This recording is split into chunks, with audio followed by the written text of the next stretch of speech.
राधे राधे प्यारे मित्रों, आज हम सब श्री कृष्ण के चरणों में सिर झुकाकर प्रार्थना करते हैं। हे गोपाल, जो भी श्रद्धालु इस दिव्य वाणी को अंत तक सुन ले, उसके जीवन से हर दुख, हर चिंता दूर कर देना।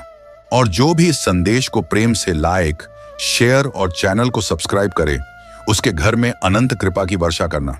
क्योंकि श्री कृष्ण कहते हैं, जहां मेरा नाम गाया जाता है वहां मैं स्वयं वास करता हूं। इसलिए कमेंट में प्रेम से लिखें, राधे कृष्णा, और गीता का अमृत रस पान करें। दूसरों की सफलता देखकर जलन इसलिए होती है क्योंकि मन तुरंत तुलना करने लगता है और तुलना के साथ ही अहंकार जाग जाता है। श्री कृष्ण गीता में कहते हैं कि मनुष्य का मन ही उसका मित्र भी है और शत्रु भी। और जब यही मन यह मानने लगे कि सामने वाले की सफलता हमारी असफलता का प्रमाण है, तब जलन जन्म लेती है। उदाहरण के लिए दो मित्र एक साथ पढ़ाई शुरू करते हैं। एक को जल्दी सफलता मिल जाती है और दूसरा पीछे रह जाता है।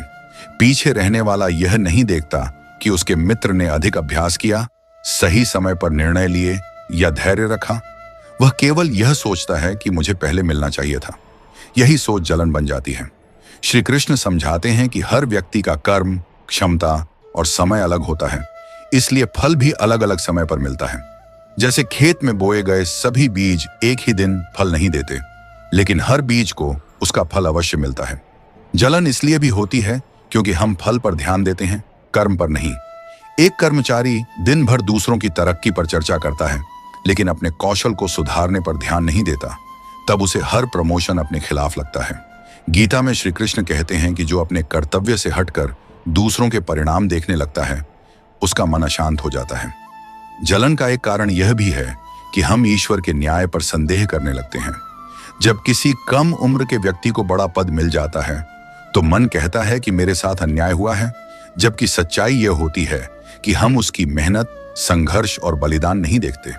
श्री कृष्ण का उपदेश है कि जिसने संतोष को अपना लिया, उसे किसी की सफलता चुभती नहीं। जैसे अर्जुन को युद्ध में यह भ्रम हुआ कि सब कुछ मेरे नियंत्रण से बाहर है, तब कृष्ण ने उसे समझाया कि तू केवल कर्म कर, फल की चिंता मत कर। जलन का समाधान भी यही है कि दूसरों की सफलता को अपनी हार न मानकर प्रेरणा बनाया जाए। जो व्यक्ति यह समझ लेता है कि हर आत्मा अपनी अलग यात्रा पर है, वह दूसरों की उन्नति देखकर दुखी नहीं होता, बल्कि सीखता है। श्री कृष्ण कहते हैं कि ईर्ष्या मन को कमजोर करती है और कर्म मन को मजबूत बनाता है। जब मन कर्म में स्थिर हो जाता है, तब जलन स्वयं समाप्त हो जाती है। जब मन बार बार दूसरों सफलता देखकर जलन करता है, तब उसका प्रभाव केवल भावनाओं तक सीमित नहीं रहता, बल्कि जीवन निर्णय भी कमजोर हो जाते हैं। श्री कृष्ण गीता में बताते हैं कि ईर्ष्या से ग्रसित मन सत्य देखने की क्षमता खो देता है। उदाहरण स्वरूप, एक युवक अपने मित्र व्यापार सफलता देखकर मन ही मन दुखी रहता है। वह मित्र की रणनीति सीखने बजाय उसकी आलोचना करने लगता है। धीरे धीरे उसका आत्मविश्वास गिरने लगता है और वह नए प्रयास करने से डरने लगता है। श्री कृष्ण समझाते हैं कि जलन मन ऊर्जा खा जाती है और कर्म शक्ति समाप्त कर देती है। इसी प्रकार एक कलाकार दूसरे कलाकार प्रशंसा देखकर भीतर ही भीतर जलता रहता है। वह यह नहीं देखता कि सामने व्यक्ति वर्षों अभ्यास किया है। परिणाम यह होता है कि वह अपनी कला सुधारने बजाय तुलना में उलझ जाता है और उसकी प्रगति रुक जाती है। गीता ज्ञान अनुसार ईर्ष्या मन बंधन बन जाती है। श्री कृष्ण बताते हैं कि जो व्यक्ति दूसरों उन्नति में बाधा खोजता है, वह स्वयं उन्नति मार्ग से भटक जाता है। समाधान भी कृष्ण ही बताते हैं कि मन को कर्म में स्थिर करना आवश्यक है। जैसे अर्जुन युद्ध भूमि भय और तुलना में उलझ गया, तब कृष्ण ने उसे स्मरण कराया कि उसका धर्म युद्ध करना है, न कि परिणाम अनुमान लगाना। जब व्यक्ति अपना कर्तव्य पूरी निष्ठा से करता है, तब जलन स्वयं शांत होने लगती है। उदाहरण स्वरूप, एक कर्मचारी जब सहकर्मी सफलता देखकर स्वयं कौशल विकास में लग जाता है, तब वही सफलता उसके लिए प्रेरणा बन जाती है। श्री कृष्ण कहते हैं कि जिसने आत्मसंतोष पा लिया, उसके लिए संसार प्रतिस्पर्धा नहीं, साधना बन जाता है। जलन त्यागने से मन हल्का होता है और कर्म मार्ग स्पष्ट होता है। यही गीता संदेश है। जब मन लगातार दूसरों की सफलता को देखकर जलन करता रहता है, तब धीरे धीरे वह अपनी ही क्षमताओं पर संदेह करने लगता है। श्री कृष्ण गीता में स्पष्ट करते हैं कि ऐसा मन अपने ही मार्ग से भटक जाता है। उदाहरण के रूप में एक युवती को देखा जा सकता है जो सामाजिक मंच पर दूसरों की उपलब्धियां देखती रहती है। कोई विदेश चला गया है, कोई बड़ा पद पा चुका है, कोई नाम कमा रहा है। वह यह नहीं देखती कि हर व्यक्ति की परिस्थितियां अलग हैं। परिणाम यह होता है कि वह अपने छोटे लेकिन निरंतर प्रयासों को व्यर्थ समझने लगती है। श्री कृष्ण कहते हैं कि जब मन अपने कर्म का सम्मान नहीं करता, तब शांति नष्ट हो जाती है। इसी प्रकार एक किसान अपने पड़ोसी खेत की हरियाली देखकर दुखी हो जाता है और अपने खेत की मिट्टी सुधारने के बजाय शिकायत करने लगता है। धीरे धीरे उसका खेत सच में कमजोर हो जाता है। गीता का ज्ञान बताता है कि जो व्यक्ति अपने क्षेत्र पर ध्यान देता है, वही फल प्राप्त करता है। जलन का एक और रूप यह होता है कि व्यक्ति दूसरों की सफलता को भाग्य मानकर स्वयं प्रयास छोड़ देता है। एक व्यापारी यह सोचकर बैठ जाता है कि सब कुछ किस्मत का खेल है, इसलिए वह सीखना और जोखिम लेना बंद कर देता है। श्री कृष्ण समझाते हैं कि कर्म से विमुख होना ही वास्तविक पतन है। अर्जुन भी यही सोचने लगा था कि युद्ध का परिणाम पहले से तय है। तब कृष्ण ने उसे समझाया कि तेरा अधिकार कर्म पर है, न कि फल पर। जब व्यक्ति यह सत्य स्वीकार कर लेता है, तब मन तुलना छोड़ देता है।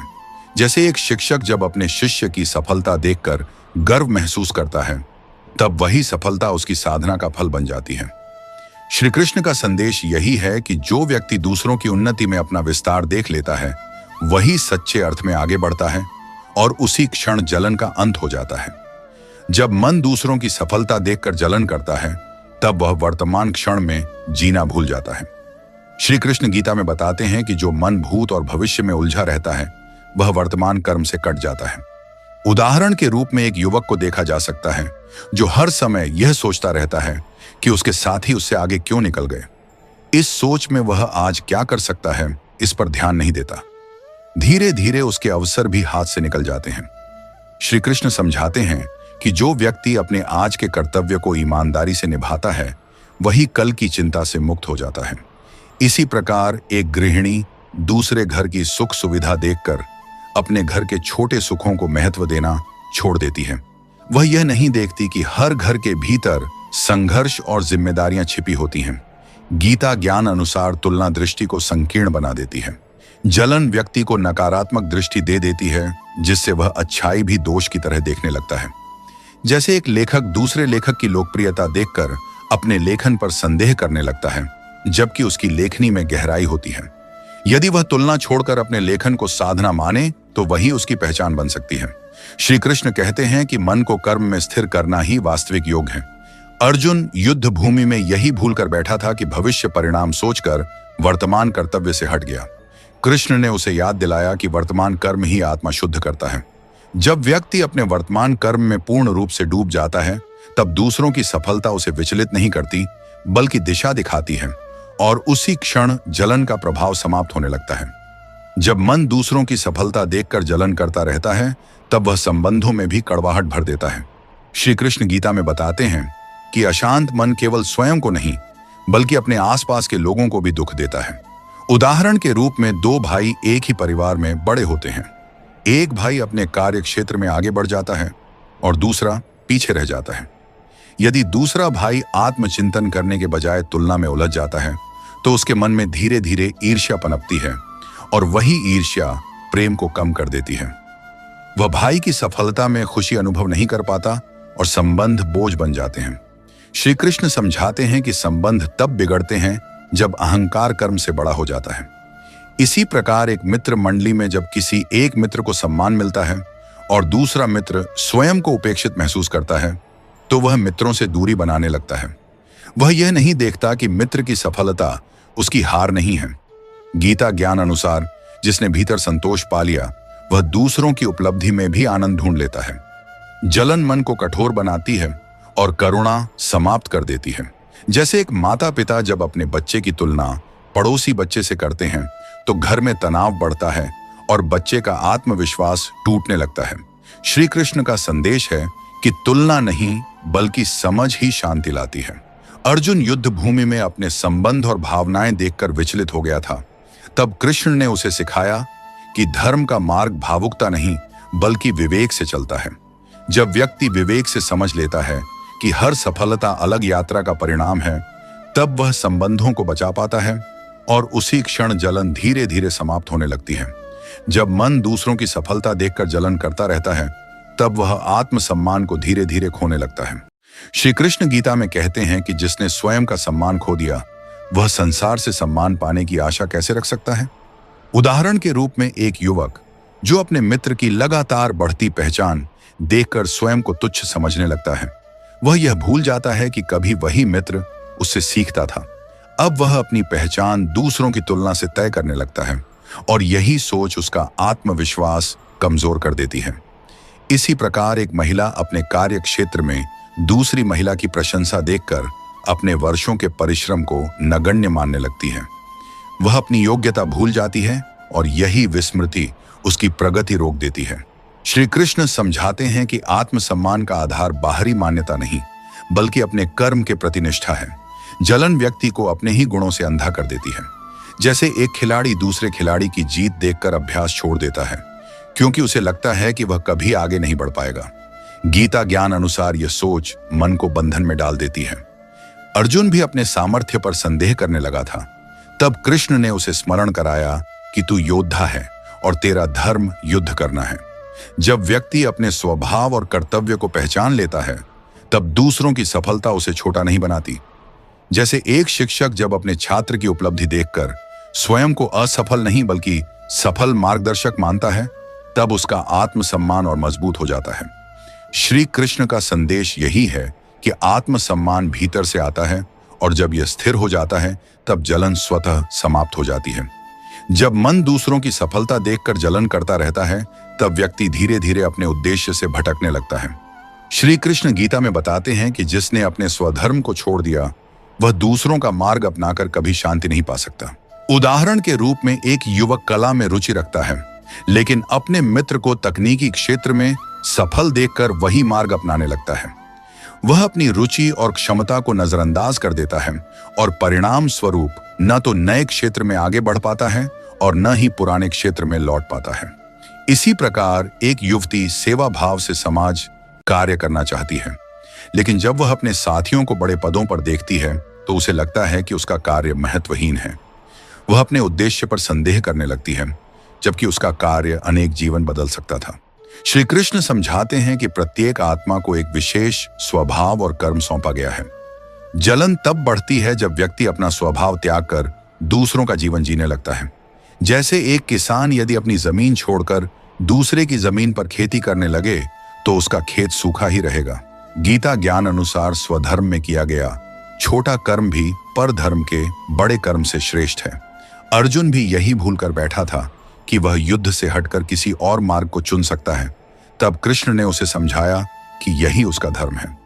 जब व्यक्ति अपने उद्देश्य को स्वीकार कर पूरी निष्ठा से उस पर चलता है तब दूसरों की सफलता उसका मार्ग नहीं बदलती बल्कि उसे यह सिखाती है कि हर सफलता अपने स्वभाव के अनुसार ही मिलती है और उसी समझ के साथ जलन का अंत हो जाता है। जब मन दूसरों की सफलता देखकर जलन करता रहता है तब व्यक्ति का मन हमेशा असंतोष में फंस जाता है और वह अपने छोटे छोटे प्रयासों की कद्र नहीं कर पाता। श्री कृष्ण गीता में बताते हैं कि मनुष्य का असंतोष उसके भीतर का सबसे बड़ा शत्रु है और जो व्यक्ति अपने कर्म और प्रयास पर संतुष्ट नहीं होता वह कभी शांति नहीं पा सकता। उदाहरण स्वरूप एक छात्र अपने सहयोगी की परीक्षा में उच्च अंक देखकर स्वयं को कमतर महसूस करता है। वह यह नहीं देखता कि उसने कितनी मेहनत की और कितनी समझ से विषयों को सीखा। इसी प्रकार एक कलाकार जब दूसरे कलाकार की प्रशंसा और लोकप्रियता देखता है तो वह अपने कला प्रयासों को नकारने लगता है और अभ्यास में मन नहीं लगाता। जलन उसे अपने आत्मविश्वास और क्षमता पर संदेह करने पर मजबूर कर देती है। श्री कृष्ण समझाते हैं कि फल पर ध्यान केंद्रित करना मन को अस्थिर करता है जबकि कर्म पर ध्यान स्थिरता देता है। जैसे एक कृषक अपने खेत में पूरी मेहनत करता है, मौसम सही नहीं होता तो वह निराश नहीं होता बल्कि अगले दिन पुनः तैयारी करता है। इसी तरह यदि हम अपने प्रयासों पर विश्वास बनाए रखें और दूसरों की सफलता को सीखने का अवसर माने तो जलन समाप्त हो जाती है। एक व्यापारी जो अपने प्रतिस्पर्धी की बढ़ती बिक्री देखकर दुखी होता है, यदि वही रणनीति सीखकर अपने व्यवसाय में लागू करे तो वही सफलता उसके लिए प्रेरणा बन सकती है। श्री कृष्ण का संदेश यही है कि दूसरों की सफलता पर ध्यान आकर्षित करने के बजाय अपने कर्म और प्रयास पर ध्यान दें और निरंतर प्रयास करते रहें। यही मार्ग असली शांति और सफलता का है। जब मन दूसरों की सफलता देखकर जलन करता रहता है तब व्यक्ति का दृष्टिकोण संकीर्ण हो जाता है और वह जीवन में अवसरों को पहचानने में असमर्थ हो जाता है। श्री कृष्ण गीता में बताते हैं कि जो व्यक्ति अपनी तुलना दूसरों से करता है वह अपने कर्म में पूर्ण नहीं रह पाता और उसका मन अशांत रहता है। उदाहरण स्वरूप, एक युवक नौकरी के लिए प्रयास कर रहा है और उसके सहकर्मी को पदोन्नति मिल जाती है। वह यह नहीं देखता कि सहकर्मी ने किन परिस्थितियों में मेहनत की और उसने कौन कौन से कठिन निर्णय लिए। इसी समय वह अपने कौशल सुधारने पर ध्यान देने के बजाय निराशा में फंस जाता है। इसी प्रकार एक छात्रा प्रतियोगिता में अपने मित्र की सफलता देखकर स्वयं को कम आंकने लगती है और तैयारी में मन नहीं लगाता। श्री कृष्ण समझाते हैं कि प्रत्येक व्यक्ति की परिस्थितियां, समय और प्रयास अलग होते हैं, इसलिए फल भी अलग समय पर मिलता है। जलन तब उत्पन्न होती है जब व्यक्ति फल को अपना अधिकार मान बैठता है। जैसे किसान जब अपने पड़ोसी की फसल देखकर नाखुश होता है और अपने खेत की देखभाल में कम ध्यान देता है तो उसका खेत भी कमजोर होने लगता है। गीता ज्ञान अनुसार जो व्यक्ति अपने कर्म में केंद्रित रहता है वह दूसरों की उपलब्धि देखकर प्रेरित होता है और अपनी यात्रा पर ध्यान बनाए रखता है। अर्जुन युद्ध भूमि में इसी भ्रम में उलझ गया था कि अन्य योद्धा कैसे विजय पा रहे हैं। तब कृष्ण ने उसे समझाया कि तेरा धर्म युद्ध करना है, न कि परिणाम देखकर चिंता करना। जब व्यक्ति अपने कर्तव्य और प्रयास पर विश्वास करता है और दूसरों की सफलता से सीखने का दृष्टिकोण अपनाता है, तब जलन समाप्त हो जाती है और मन शक्ति और धैर्य से भरा रहता है। जब मन दूसरों की सफलता देखकर जलन में फंस जाता है, तब व्यक्ति अपने लक्ष्यों से भटकने लगता है और उसका ध्यान केवल परिणामों पर केंद्रित हो जाता है। श्री कृष्ण गीता में बताते हैं कि जो व्यक्ति फल पर ध्यान केंद्रित करता है वह अपने कर्म में स्थिर नहीं रह पाता और मन अशांत हो जाता है। उदाहरण स्वरूप, एक छात्र जो संगीत में दक्षता प्राप्त करना चाहता है वह अपने मित्र को किसी प्रतियोगिता में विजेता देखकर निराश हो जाता है और अभ्यास कम कर देता है। वह यह नहीं देखता कि मित्र ने कठिन अभ्यास और समय की योजना के साथ मेहनत की। इसी प्रकार एक युवा व्यापारी जब प्रतिस्पर्धी की सफलता देखता है तो उसे लगता है कि उसका प्रयास पर्याप्त नहीं है और वह स्वयं नई योजना बनाने या सीखने में समय नहीं देता। श्री कृष्ण समझाते हैं कि हर व्यक्ति की यात्रा, समय और परिस्थितियां अलग होती हैं, इसलिए तुलना करना व्यर्थ है। जलन तब और बढ़ती है जब व्यक्ति यह सोचने लगता है कि फल अन्यायपूर्ण रूप से मिला है। जैसे एक किसान जब अपने पड़ोसी की अधिक उपज देखकर परेशान होता है और अपने खेत की देखभाल में कम ध्यान देता है तो उसका खेत भी कमजोर हो जाता है। गीता उपदेश अनुसार जो व्यक्ति अपने कर्म में निष्ठावान रहता है वह दूसरों की सफलता से प्रेरणा लेता है और अपने प्रयासों को सुधारने पर ध्यान देता है। अर्जुन युद्ध भूमि में इसी भ्रम में था कि अन्य योद्धा कैसे आगे बढ़ रहे हैं। तब श्री कृष्ण ने उसे समझाया कि तेरा अधिकार केवल कर्म पर है, फल पर नहीं। जब व्यक्ति अपने कर्म पर ध्यान केंद्रित करता है और दूसरों की सफलता को सीखने का अवसर मानता है, तब जलन समाप्त हो जाती है और मन सशक्त होकर आगे बढ़ता है। जब मन लगातार दूसरों की सफलता देखकर जलन में फंसता है, तब वह व्यक्ति की सोच और निर्णय क्षमता पर भी नकारात्मक प्रभाव डालता है। श्री कृष्ण गीता में बताते हैं कि जो मन ईर्ष्या और जलन से ग्रसित होता है वह सही निर्णय नहीं ले सकता और कर्म में स्थिर नहीं रह पाता। उदाहरण स्वरूप, एक छात्र जो खेल प्रतियोगिता में भाग लेता है वह अपने सहपाठी की जीत देखकर निराश हो जाता है और अगले अभ्यास में मन नहीं लगाता। वह यह नहीं देखता कि उसके सहपाठी ने कितनी मेहनत, अनुशासन और समय प्रबंधन किया। इसी प्रकार एक कर्मचारी जब अपने सहकर्मी की पदोन्नति देखकर जलन महसूस करता है तो वह कार्यालय में अपने कार्य पर ध्यान नहीं दे पाता और छोटी गलतियां करने लगता है। श्री कृष्ण समझाते हैं कि प्रत्येक आत्मा की यात्रा अलग होती है। किसी की गति तेज होती है, किसी की धीमी, पर फल समय पर निश्चित रूप से मिलता है। जलन तब उत्पन्न होती है जब व्यक्ति यह मान लेता है कि दूसरों की सफलता उसकी असफलता है। जैसे एक किसान अपने पड़ोसी की फसल देखकर सोचता है कि उसका खेत कम उपज देगा, परंतु यदि वह अपने खेत में धैर्य और परिश्रम बनाए रखे तो उसका खेत भी फल देगा। गीता ज्ञान अनुसार जो व्यक्ति अपने कर्म पर ध्यान केंद्रित करता है वह दूसरों की उपलब्धि देखकर सीखता है और अपने प्रयासों को सुधारता है। अर्जुन युद्ध भूमि में इस भ्रम में था कि अन्य योद्धा कैसे अधिक प्रभावशाली हैं। तब श्री कृष्ण ने उसे स्मरण कराया कि तेरा अधिकार केवल कर्म पर है, परिणाम पर नहीं। जब व्यक्ति यही दृष्टिकोण अपनाता है कि दूसरों की सफलता प्रेरणा है और स्वयं प्रयास में निष्ठा बनाए रखनी है, तब जलन स्वतः समाप्त हो जाती है और मन स्पष्ट होकर आगे बढ़ता है। जब मन लगातार दूसरों की सफलता देखकर जलन महसूस करता है, तब वह व्यक्ति का आत्मविश्वास कमजोर कर देता है और उसके प्रयासों में अनिश्चितता पैदा कर देता है।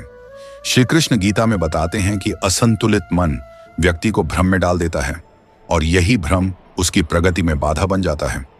उदाहरण स्वरूप, एक युवा व्यवसायी अपने सहकर्मी की सफलता देखकर सोचता है कि उसके प्रयास कभी पर्याप्त नहीं होंगे और वह नए निर्णय लेने से डरने लगता है। वह यह नहीं देखता कि उसका सहकर्मी वर्षों की मेहनत, धैर्य और अनुभव से वहां तक पहुंचा है। इसी प्रकार एक छात्र प्रतियोगिता में अपने मित्र की सफलता देखकर आत्मसंदेह में फंस जाता है और अपनी तैयारी कम कर देता है। जलन व्यक्ति को अपने कौशल और योग्यता पर भरोसा खोने पर मजबूर करती है। श्री कृष्ण समझाते हैं कि प्रत्येक आत्मा की यात्रा अलग होती है और सफलता का समय भी अलग होता है। जलन तब अधिक होती है जब व्यक्ति फल को अपने अधिकार के रूप में मान बैठता है। जैसे एक किसान जब पड़ोसी के खेत की उपज देखकर निराश होता है और अपने खेत की देखभाल में कम ध्यान देता है, तो उसका खेत भी कमजोर हो जाता है। गीता ज्ञान अनुसार जो व्यक्ति अपने कर्म में स्थिर रहता है और दूसरों की सफलता से सीखने का दृष्टिकोण अपनाता है, वह अपने प्रयासों में सुधार कर सकता है और मानसिक शांति प्राप्त करता है। अर्जुन युद्ध भूमि में यही भ्रम में था कि अन्य योद्धा अधिक प्रभावशाली हैं। तब श्री कृष्ण ने उसे सिखाया कि तेरा अधिकार केवल कर्म पर है, फल पर नहीं। जब व्यक्ति यह समझ लेता है कि दूसरों की सफलता उसकी हार नहीं बल्कि प्रेरणा है और अपने प्रयासों में निष्ठा बनाए रखता है, तब जलन समाप्त हो जाती है और मन सशक्त होकर अपने मार्ग पर आगे बढ़ता है। जब मन लगातार दूसरों की सफलता देखकर जलन महसूस करता है, तब वह व्यक्ति की सृजनात्मकता और सीखने की क्षमता को भी प्रभावित करता है। श्री कृष्ण गीता में बताते हैं कि जो व्यक्ति अपनी तुलना दूसरों से करता है, वह अपने प्रयासों की गुणवत्ता पर ध्यान नहीं दे पाता और उसका मन अशांत रहता है। उदाहरण स्वरूप, एक लेखक अपने सहकर्मी की लोकप्रियता देखकर यह सोचने लगता है कि उसकी लेखनी की कोई कीमत नहीं है और वह नए विचार लिखने से डरने लगता है। वह यह नहीं देखता कि उसके सहकर्मी ने वर्षों अभ्यास और अनुभव के साथ शैली विकसित की है। इसी प्रकार एक संगीतकार जब किसी युवा संगीतकार के शो में सफल होते देखता है, तो वह अपने अभ्यास पर संदेह करने लगता है और मनोबल गिरने से प्रदर्शन कमजोर हो जाता है। श्री कृष्ण समझाते हैं कि प्रत्येक आत्मा की यात्रा अलग होती है। किसी की गति तेज होती है और किसी की धीमी, पर फल समय पर निश्चित रूप से प्राप्त होता है। जलन तब उत्पन्न होती है जब व्यक्ति सफलता को अन्याय मानने लगता है या अपने प्रयासों को कम आंकता है। जैसे एक किसान जब अपने पड़ोसी की फसल देखकर दुखी होता है और अपने खेत में सुधार और मेहनत कम करता है, तो उसका खेत भी अपेक्षित परिणाम नहीं देता। गीता ज्ञान अनुसार जो व्यक्ति अपने कर्म में निष्ठावान रहता है और दूसरों की सफलता से सीखता है, वह स्वयं अपनी योग्यता और प्रयासों को सुधार सकता है। अर्जुन भी युद्ध भूमि में इसी भ्रम में था कि अन्य योद्धा अधिक प्रभावशाली हैं। तब श्री कृष्ण ने उसे समझाया कि तेरा अधिकार केवल कर्म पर है, फल पर नहीं। जब व्यक्ति अपने प्रयासों और कर्म मार्ग पर ध्यान केंद्रित करता है और दूसरों की सफलता को प्रेरणा मान लेता है, तब जलन समाप्त हो जाती है और मन शांति और शक्ति के साथ अपने लक्ष्य की ओर अग्रसर होता है। जब मन लगातार दूसरों की सफलता देखकर जलन में फंस जाता है, तो यह केवल मानसिक अशांति ही नहीं लाता, बल्कि व्यक्ति के निर्णय, दृष्टिकोण और भविष्य की योजनाओं पर भी प्रतिकूल प्रभाव डालता है। श्री कृष्ण गीता में स्पष्ट करते हैं कि असंतुलित मन व्यक्ति को भ्रमित कर देता है और भ्रम का परिणाम जीवन में अवरोधों के रूप में सामने आता है। उदाहरण स्वरूप, एक युवा उद्यमी अपने सहकर्मी की तेजी से बढ़ती कंपनी देखकर निराश हो जाता है। वह यह नहीं देखता कि सहकर्मी ने वर्षों तक लगातार जोखिम उठाया, वित्तीय योजना बनाई, गलतियों से सीखा और बाजार की सूक्ष्मताओं को समझा। तो दोस्तों, वीडियो पसंद आया तो वीडियो को लाइक और चैनल को सब्सक्राइब करके कमेंट में जय श्री कृष्ण जरूर लिखना।